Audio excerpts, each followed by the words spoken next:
members of this committee, I had the opportunity and the privilege to serve in the military. And every officer knows they are duty-bound to give their best professional advice, even if it's not what their superiors want to hear. Because when leaders fear to speak honestly, people die, missions fail, wars are lost. The American people's trust in our military took 250 years to build. You are dismantling it in a fraction of that time. And trust, once long, can take generations to rebuild.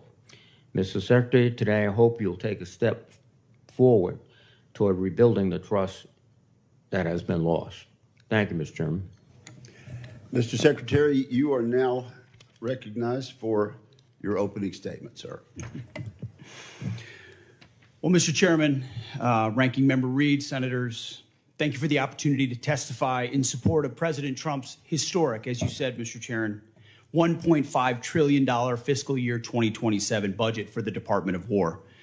The President's budget request reflects the urgency of the moment, addressing both the deferment of long-standing problems as well as positioning our forces for the current and future fights. I'm honored to appear alongside General Dan Kane, Chairman of the Joint Chiefs of Staff, and Jay Hurst, our Chief Financial Officer and Comptroller. I'd like to start by thanking this committee and Congress for your partnership in securing the investment needed for a stronger, prouder, and more secure military.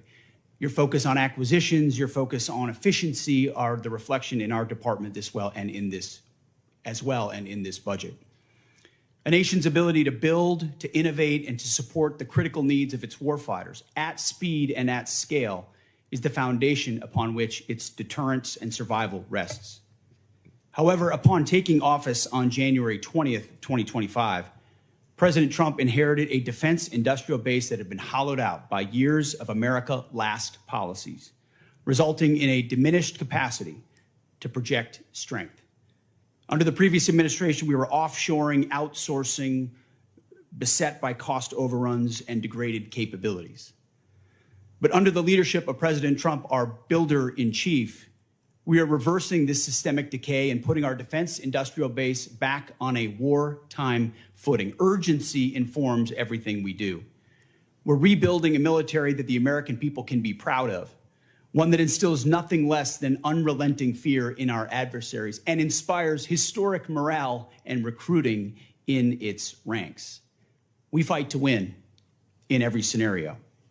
The $1.5 trillion budget put forward by the president will build upon a previous $1 trillion FY26 top line and will continue to reverse the 4 years of underinvestment and mismanagement of the Biden administration. The $1.5 trillion budget will ensure that the United States continues to maintain the world's most powerful and capable military as we grapple with a complex threat environment across multiple theaters. Not to mention, the budget also includes a historic troop pay increase, 7% for junior enlisted, and the budget eliminates all poor or failing barracks. Quality of life for our troops is front and center in this budget. By supercharging our defense industrial capacity and transforming how the department does business, we are restoring American commercial dominance at a pace unseen in generations, transforming the defense industrial base from the broken, slow-moving systems of the past. We have flipped the Pentagon acquisition process from a bureaucratic model to a business model, decisively moving from an acquisitions environment paralyzed by bureaucratic red tape into an outcomes-driven organization focused on delivering the most for taxpayer dollars. Over the past year, through historic multi-year procurement agreements that this committee supported, we've cut smart business deals that have sent unambiguous demand signals to industry to build more and build faster. The result has been a surge, a revitalization of our great American factories and a massive reinvestment in the skilled American workers who serve as the industrial muscle behind our warriors. You're a war criminal. You should be arrested. What you're doing is despicable. The American people do not want to go to this war. We don't want to fight a war for any people. It's about Further interruptions of our hearing will be treated in like manner. We appreciate the First Amendment rights of Americans to express themselves, but disruption of this hearing will not be tolerated. So, Mr. Secretary, you may continue. I'll briefly provide some concrete high-level metrics of what we've accomplished over just the past few months. These are announced new facilities and investments to support American warfighters. The department has helped stimulate more than 250 private investment deals in 39 states, 180 cities, and 150 companies worth more than $50 billion. It's resulted in 280 new or expanded facilities, more than 18 million new square feet of American manufacturing, and more than 70,000 new jobs. These $50 billion in investments in new plants, new assembly lines, and new factories are private investments, not taxpayer dollars. By completely transforming our department's business model, American companies are investing in America with their own dollars, a historic demonstration of American manufacturing and defense revitalization, all with their money, not Uncle Sam's. This has never been done before and is long overdue, from a bureaucratic model to a business model. These investments equal great things for America, for American families, and American workers, to ensure that our warfighters have everything they need, all American made.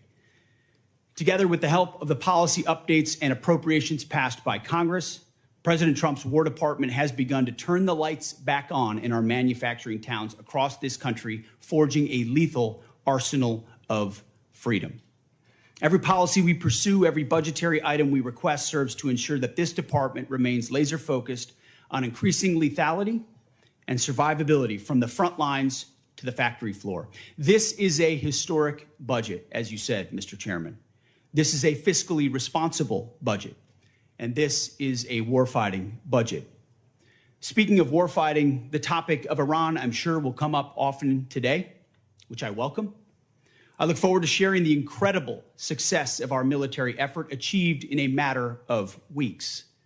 President Trump has the courage, has had, unlike other presidents, to ensure that Iran never gets a nuclear weapon and that their nuclear blackmail never succeeds.